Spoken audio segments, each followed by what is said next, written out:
नमस्कार दोस्तों, national classes के ऑनलाइन प्लेटफॉर्म पर मैं नीतीश शुक्ला एक बार फिर आप सभी लोगों का हृदय से स्वागत करता हूं।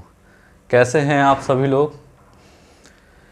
थोड़ा 2-4-5 दिन का गैप हो गया तो काफ़ी मैसेज और कॉल आ रहे थे कि सर क्लास क्यों रुक गई। तो इस प्रश्न का जवाब हम सोचे कि इस वीडियो में ही दिया जाए तो ज़्यादा बेहतर रहेगा। देखिए, जो अक्टूबर का महीना होता है वो प्यार और दर्द दोनों का महीना होता है। ये अक्टूबर के महीने में आपको ढेर सारी खुशियाँ भी मिलती हैं और ढेर सारा दर्द भी मिलता है। तो अक्टूबर का महीना बहुत अच्छा होता है और थोड़ा बहुत ख़राब भी हो सकता है। अब आप लोग इस बात को दूसरे परिप्रेक्ष्य में मत सोचिएगा, हम जिस परिप्रेक्ष्य में कर रहे हैं उसको समझिए कि अक्टूबर के महीने में त्योहारों का सिलसिला शुरू हो जाता है। दशहरा अभी बीता है आपका, तो त्यौहार जो है आपको खुशियाँ प्रदान करते हैं। साथ में मच्छरों का प्रकोप बढ़ जा रहा था, तमाम तरह की बीमारियां जो है फैली हुई थी। इस बीमारियों से सब लोग लगभग ग्रसित हो गए थे, जिसमें मैं भी ग्रसित हो गया था। तो स्वास्थ्य समस्याओं की वजह से जो है ये वीडियो जो है नहीं आ पा रहा था। इसीलिए अक्टूबर का महीना जो है खुशियाँ और गम दोनों का है। किसको क्या मिलता है यह तो समय ही और वक्त ही बताता है। आइए आज बात करते हैं अपने टॉपिक पे। अब देखिए, जो सीरीज का बड़ी बेसब्री से इंतज़ार था वो सीरीज आज हमने शुरू किया है। कौन सी? लूसेंट वाली सीरीज। लूसेंट वाली सीरीज जो है हम शुरू किए आज से, और इसमें जो है पॉलिटी वाला हिस्सा हम कवर कर रहे हैं, साइंस वाला हिस्सा यष्टि सर आपको लेंगे। इसी प्रकार ये क्लासेज चलती जाएंगी। और यकीन मान के चलिए कि आप कोई भी परीक्षा दे रहे हों, या तो आप ग्रुप डी की दे रहे हैं या तो आप यूपीएससी की बात कर रहा हूँ, यूपीएससी की परीक्षा दे रहे हैं, तो एक बेसिक कॉन्सेप्ट बनाने के लिए जो है, एक बेसिक फैक्ट को जानने के लिए जो है यह सीरीज बहुत ज़रूरी है। और आपको जो है इस सीरीज को बहुत ध्यान से पढ़ना चाहिए। ठीक, तो दूसरे सीरीज में जो है हम बात करेंगे पॉलिटी पे। जो कुछ भी उस किताब में लिखा हुआ है उस पर हम चर्चा करेंगे, एक सिनॉप्सिस बनाएंगे। और आपको क्या करना है यह समझिए। आपको जो है कोई नोट्स नहीं बनाना है।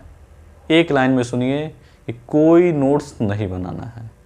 आपको जब यह सीरीज आप देखें, वीडियो के सामने बैठें, आपको उस किताब को लेके बैठ जाना है। और जिन जिन बिंदुओं पे हम बात करेंगे उन बिंदुओं को आपको हाईलाइट करते हुए चलना है। और इस चैनल पे टेलीग्राम लिंक दिया जाएगा, उस टेलीग्राम लिंक को आप जो है ज्वाइन कर लीजिएगा। उसमें जो है आपको इनसे संबंधित जो है क्विज करा दिए जाएंगे, तो आपका क्वेश्चन भी हो जाएगा और यहाँ जो है किताब का जो है जो फंडामेंटल है वो भी क्लियर हो जाएगा।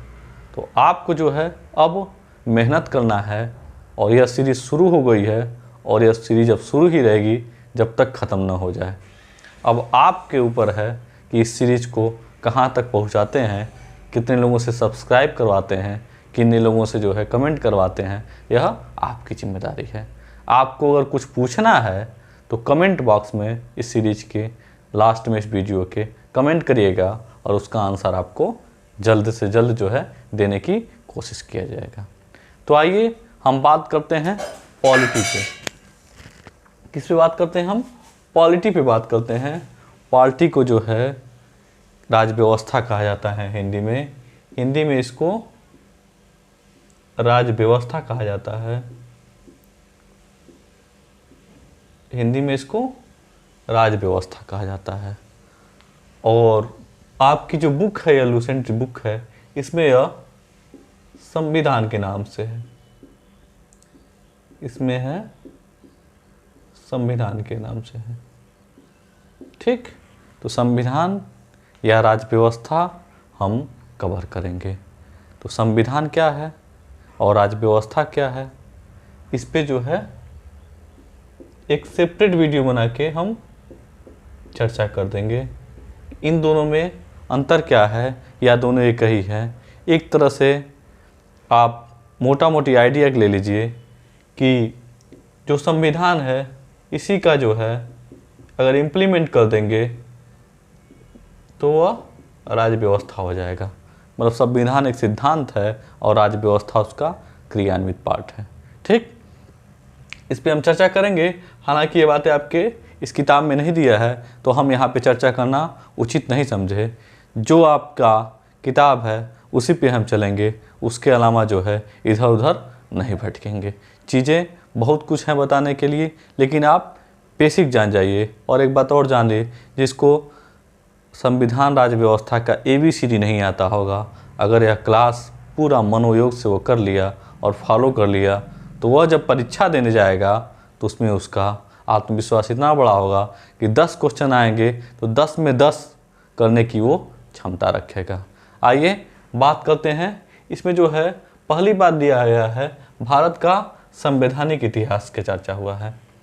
भारत का संवैधानिक इतिहास से जो है यह बुक जो है चर्चा करती है संविधान की। तो यह हालांकि यह चीज़ नहीं दिया है कि भारत का संवैधानिक इतिहास, लेकिन यह भारत का संवैधानिक इतिहास से ही यह जो है चर्चा करती है।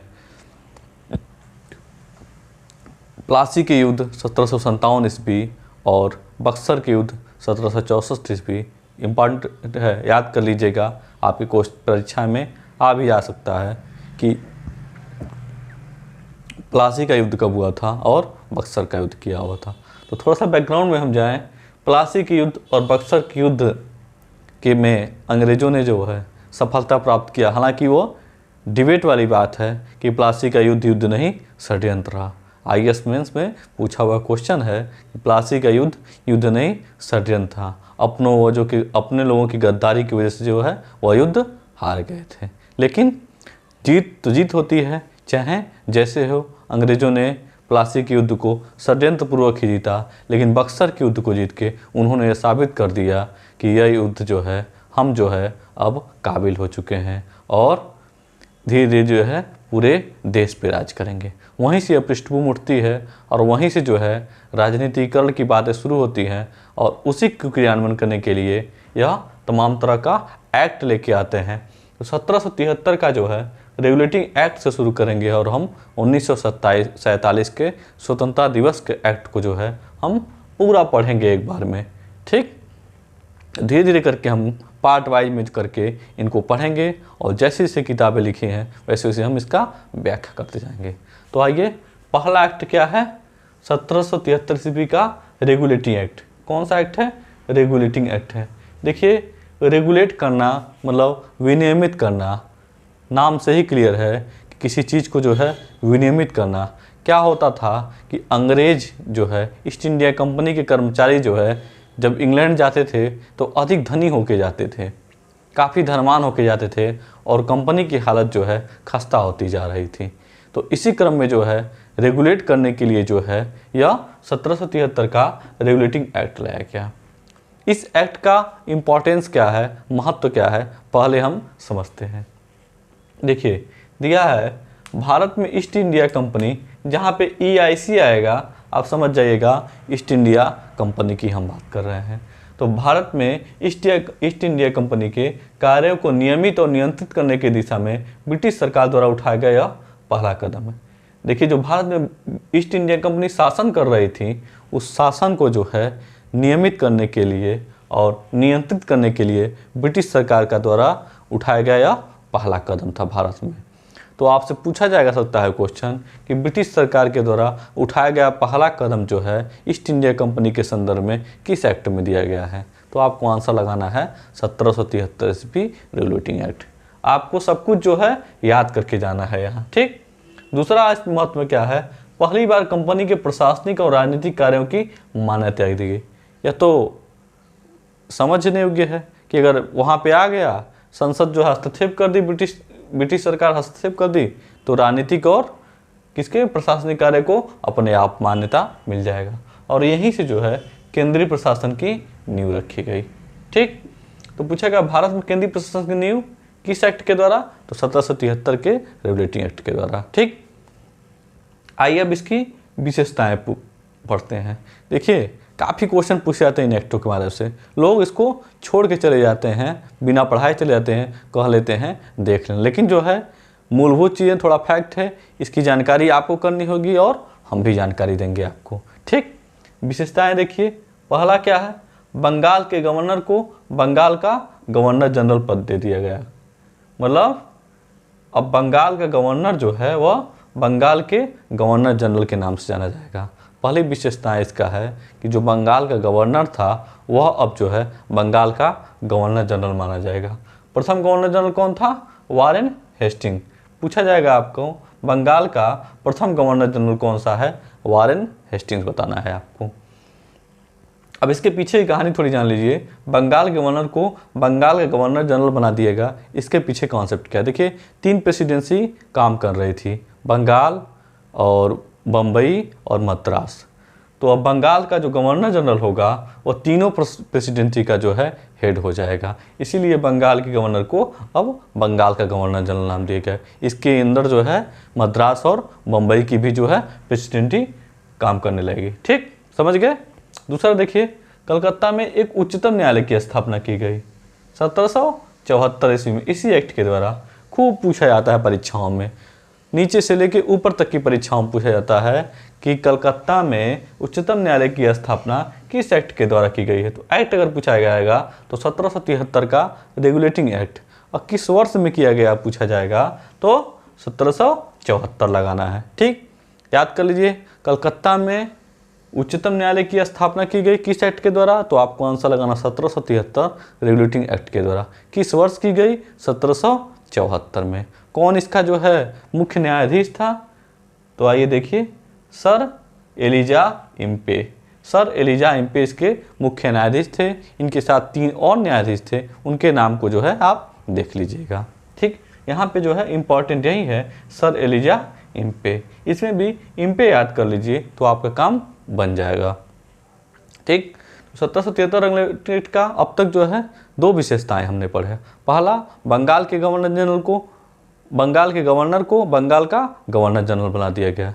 दूसरा क्या पढ़े, यह उच्चतम न्यायालय की स्थापना की गई 1774 में। ठीक, इसके मुख्य न्यायाधीश इम्पे थे। ठीक, अब देखिए, कंपनी के कर्मचारियों को निजी व्यापार और भारतीय लोगों से उपहार व रिश्वत लेने पर प्रतिबंध लगा दिया गया। देखिए, कंपनी की स्थिति को देखते हुए कंपनी के जो कर्मचारी थे उनको जो है निजी व्यापार, जब कंपनी से वहाँ पूछा जाता था कंपनी के लोगों से, इतना बड़ा धनवान कैसे आप बन गए, तो क्या उत्तर देते थे, हम निजी व्यापार करते थे, हमको भारतीय लोगों ने उपहार दिया, इसकी वजह से जो है हम धनी व्यक्ति बन गए। तो कंपनी ने ध्यान दिया और कंपनी के कर्मचारियों को निजी व्यापार और भारतीय लोगों से उपहार व रिश्वत लेने पर प्रतिबंध लगा दिया। कौन, ब्रिटिश सरकार ने। ठीक, यह रहा आपका 1773 ईस्वी के रेगुलेटिंग एक्ट की कहानी। आप इस कहानी को समझ गए होंगे। ठीक, 1773 ईस्वी रेगुलेटिंग एक्ट की 3 प्रमुख विशेषताएं हैं। पहली विशेषता क्या है कि जो है बंगाल का गवर्नर जनरल बन गया, बंगाल का जो गवर्नर था वह गवर्नर जनरल बन गया। पहला गवर्नर जनरल कौन था, वारेन हेस्टिंग था। ठीक, दूसरी जो है 1774 में सुप्रीम कोर्ट की जो है स्थापना। तीसरा क्या है, कंपनी के कर्मचारियों को निजी व्यापार और मतलब रिश्वत देने और उपहार लेने भारतीयों से प्रतिबंध लगा दिया। यह सब क्या इसकी विशेषताएं हैं, 1773 ईस्वी रेगुलेटिंग एक्ट की विशेषताएं हैं। समझ गए होंगे आप। अब देखिए, दूसरा एक्ट आया, एक्ट ऑफ सेटलमेंट 1781। 1773 के बाद 73, 87, 81, मतलब 8 साल बाद जो है एक्ट ऑफ सेटलमेंट 1781 में आया। क्या हुआ, जब इन जो है चीज़ों को पढ़ा गया, जब कोई चीज़ ने पहली बार आता है तो उसमें कुछ कमियां होती हैं, कुछ अच्छाइयां होती हैं, तो कमियों को दूर करने के लिए जो है दूसरी एक्ट बनाया जाता है। उसी प्रकार इस कमी को दूर करने के लिए 1773 ईस्वी के रेगुलेटिंग एक्ट की कमी को दूर करने के लिए 1781 में एक्ट ऑफ सेटलमेंट लाया गया। ठीक, देखिए इसमें क्या प्रमुख बातें हैं। रेगुलेटिंग एक्ट की कमियों को दूर करने के लिए, देखिए हम बताए हैं आपको कि रेगुलेटिंग एक्ट की कमियों को दूर करने के लिए एक्ट ऑफ सेटलमेंट 1781 लाया गया। ठीक, अब देखिए इसमें कलकत्ता की सरकार को बंगाल, बिहार और उड़ीसा के लिए विधि बनाने का प्राधिकार दिया गया। विधि बनाने का प्राधिकार अभी तक नहीं था, तो कलकत्ता की सरकार को जो है बंगाल, बिहार और उड़ीसा में विधि बनाने का प्राधिकार दे दिया गया। किस एक्ट के तहत? Act of settlement 1781। हालांकि ये बहुत इंपॉर्टेंट नहीं है। मोस्ट इंपॉर्टेंट जो एक्ट है पहला ये है, मोस्ट इंपॉर्टेंट 1773। आगे जैसे से आएगा हम आपको बताते चलेंगे। तो एक्ट ऑफ सेटलमेंट 1781 जानना सब जरूरी है, जानना चाहिए आपको। तो एक्ट ऑफ सेटलमेंट 1781 में जो है कलकत्ता की सरकार को बंगाल, बिहार और उड़ीसा के लिए विधि बनाने का अधिकार दिया गया। ठीक, समझ गए। अब देखिए 3 ही साल बाद जो है इसके 1784 का पिट्स इंडिया एक्ट आ गया। 1784 का पिट्स इंडिया एक्ट आ गया। इसमें क्या किया गया? दोहरे प्रशासन का प्रारंभ किया गया। दोहरे प्रशासन का मतलब क्या है? देखिए बोर्ड ऑफ डायरेक्टर में जो है व्यापारिक मामलों की बात करेंगे, अब बोर्ड ऑफ कंट्रोल जो है राजनीतिक मामलों के लिए।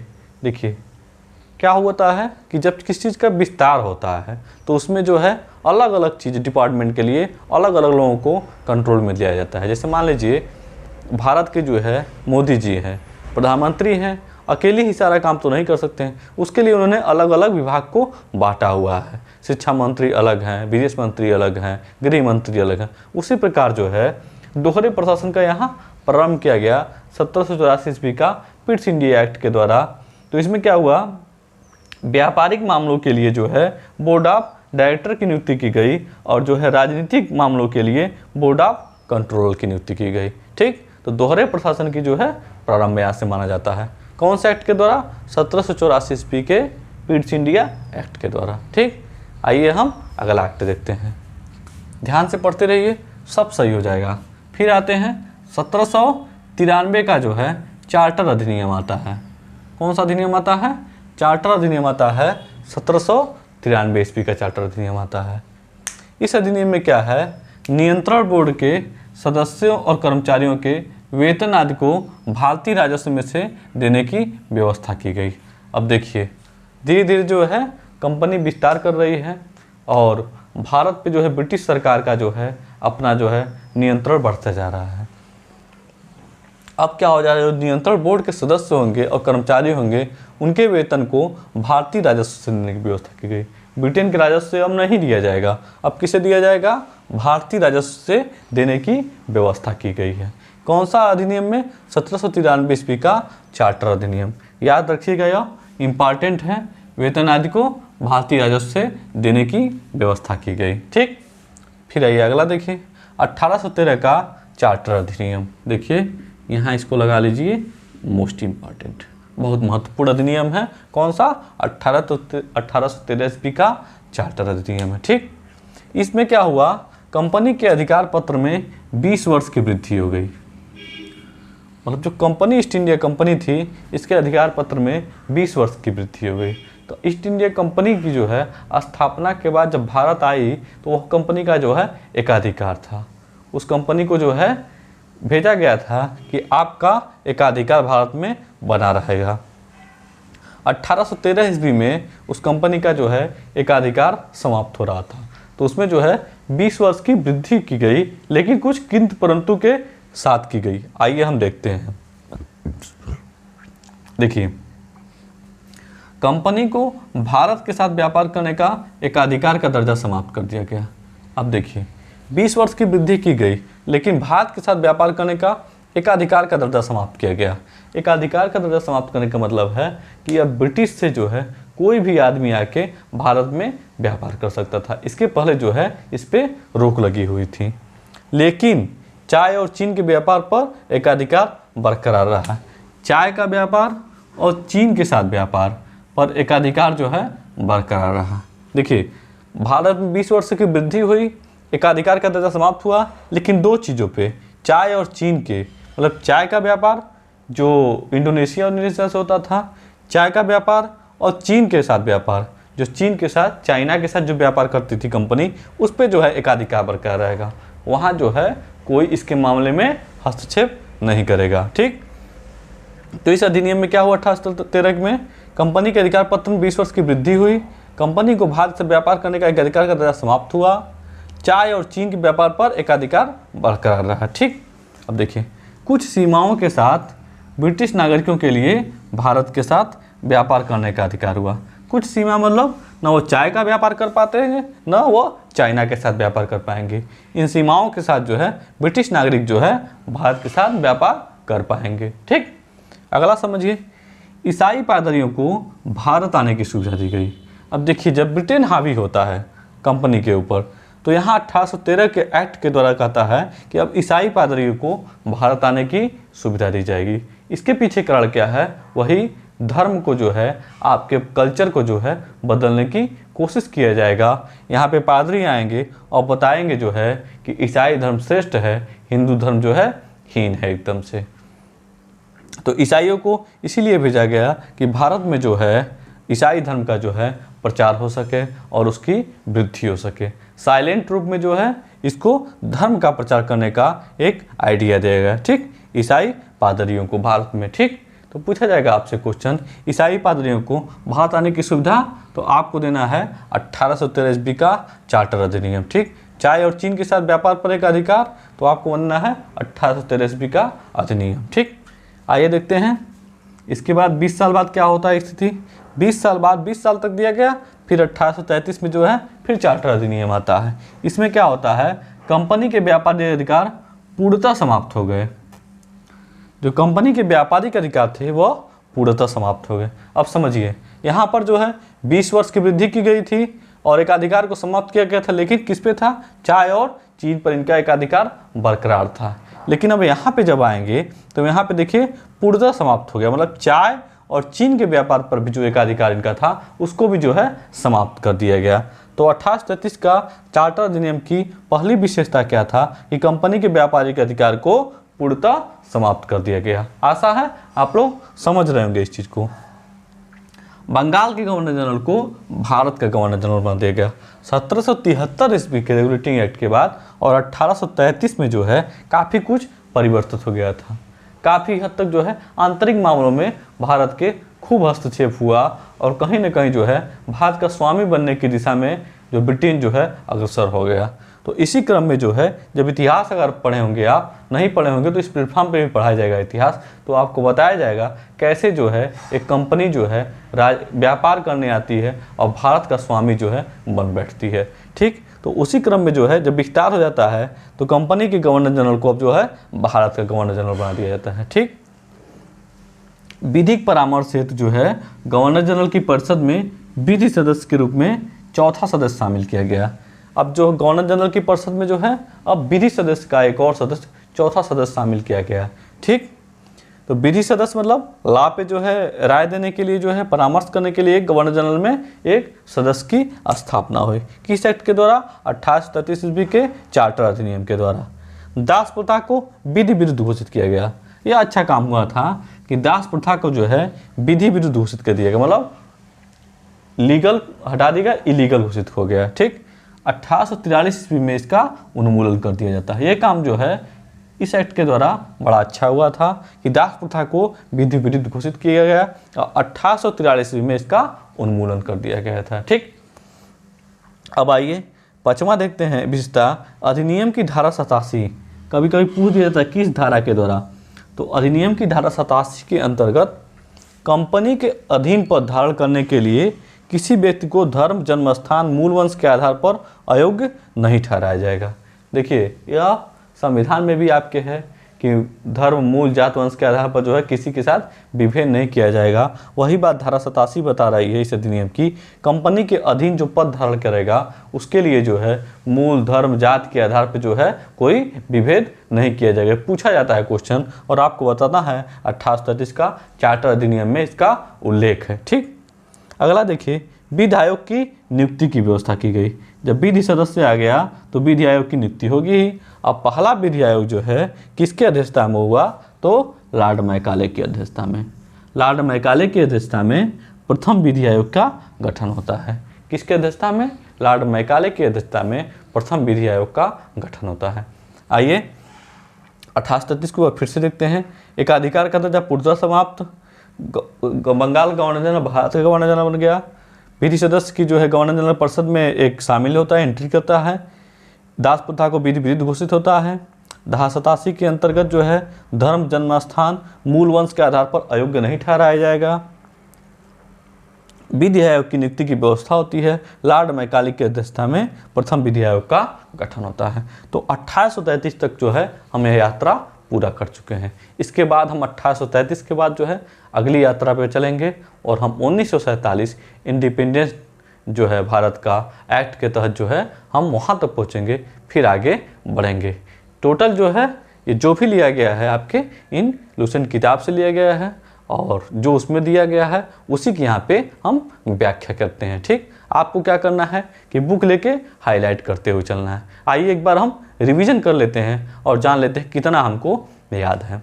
तो हम बात करते हैं पहला जो है ब्रिटिश जो है सरकार द्वारा उठाया गया कदम 1773 ईस्वी का रेगुलेटिंग एक्ट। किसका? 1773 ईस्वी का रेगुलेटिंग एक्ट। इसमें विशेषताएं देखिए, बंगाल के गवर्नर को बंगाल का गवर्नर जनरल कर दिया गया। दूसरा क्या है? उच्चतम न्यायालय की स्थापना की गई। तीसरा क्या है? कंपनी के कर्मचारियों को निजी व्यापार और उपहार लेने पे प्रतिबंध लगा दिया। उसी की कमियों को दूर करने के लिए एक्ट ऑफ सेटलमेंट 1781 लाया गया। किसकी कमियों को दूर करने के लिए?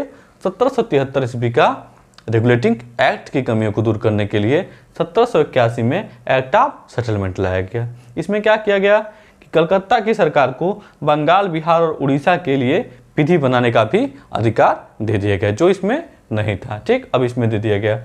अब इसके बाद देखिए 3 साल बाद पिट्स इंडिया एक्ट आता है और दोहरे प्रशासन की नींव रखता है। क्या? व्यापारिक मामलों के लिए बोर्ड ऑफ डायरेक्टर की नियुक्ति और राजनीतिक मामलों के लिए जो है बोर्ड ऑफ कंट्रोलर की नियुक्ति होती है। ठीक,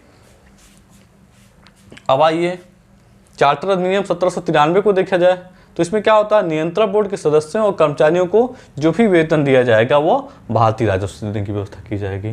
ठीक, अब देखिए 1813 का चार्टर अधिनियम देखिए तो कंपनी के अधिकार पत्र में 20 वर्ष की वृद्धि होती है, लेकिन इसका एकाधिकार का दर्जा समाप्त हो जाता है। चाय और चीन के पर जो है इसका एकाधिकार बरकरार रहता है।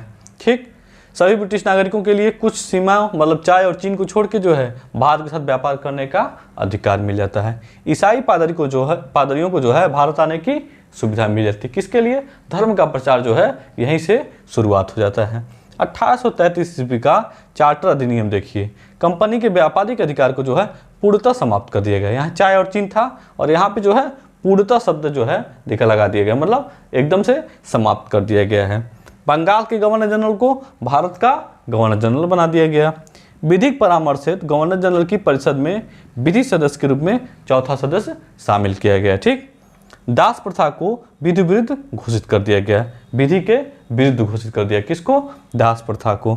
अधिनियम की धारा 87 के अंतर्गत कंपनी के अधीन पद धारण करने वालों को धर्म, मूल, जाति के आधार पर जो है कोई विभेद नहीं किया जाएगा। विधि आयोग की नियुक्ति की व्यवस्था होती है। लॉर्ड मैकाले की अध्यक्षता में प्रथम विधि आयोग का गठन होता है। तो यह सब घटना 1833 के चार्टर अधिनियम के अंतर्गत। आपका यह पहला क्लास था और अगर आप संतुष्ट होंगे, बेहतर होंगे तो इस चैनल को सब्सक्राइब करिएगा, अधिक से अधिक शेयर करिएगा, लोगों को जोड़ने की कोशिश कीजिएगा। जो अभियान है इस अभियान में शामिल करिएगा और पढ़ते रहिए, मुस्कुराते रहिए, स्वस्थ रहिए।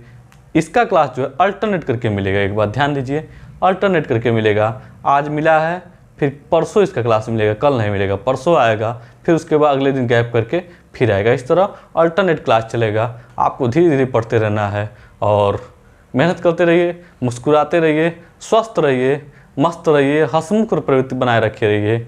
बाकी जो जीवन में चुनौतियां तो आती रहती हैं, उन चुनौतियों का सामना करना ही रहता है। हम भी कर रहे हैं, आप भी करिए और इन चुनौतियों को जो है स्वीकार करिए और आगे बढ़िए। फिर मिलते हैं। बहुत बहुत धन्यवाद। जय हिंद, जय भारत।